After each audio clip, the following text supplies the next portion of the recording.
after the last hearing, I thought that my office was promised a written response to my question regarding the 4 war games on September 11th.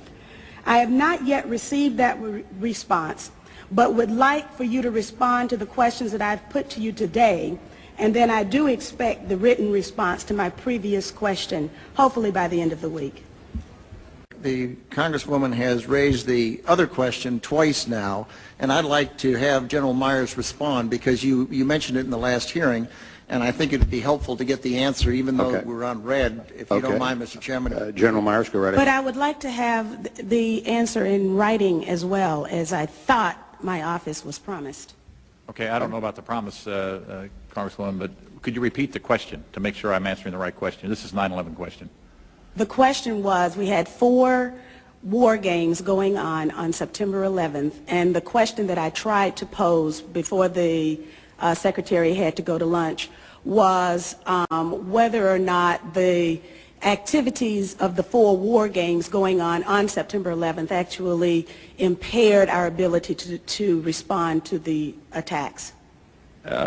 The answer to the question is no, did not impair our response. In fact, General Eberhart, who was then the commander of North American Aerospace Defense Command, as he testified in front of the 9/11 Commission, I believe he told them that it enhanced our ability to respond, given that NORAD didn't have the overall responsibility for responding to the attacks today. That was an FAA responsibility.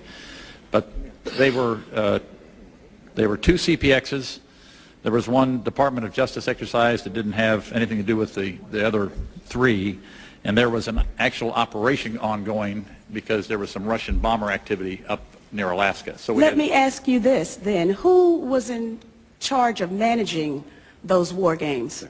And General, why don't you give the best answer you can here in a short period of time, and we'll. The gentlelady wants to get a written answer anyway, and then we can move on to other folks. The important thing to realize is North American Aerospace Defense Command was responsible.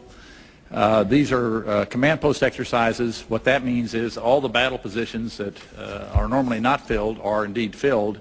So it was an easy transition from an exercise into a real-world situation. It actually enhanced the response. Otherwise, it would take somewhere between 30 minutes and a couple of hours to fill those positions, those battle spaces, with the right staff officers. Mr. Chairman, begging your indulgence, was September 11th declared a National Security Special Event Day? I'd have to look back. I do not know. You mean after the fact or before the? No, because of the activities going on that had been scheduled at the United Nations that day. I'd have to go back and check. Don't know. Thank you.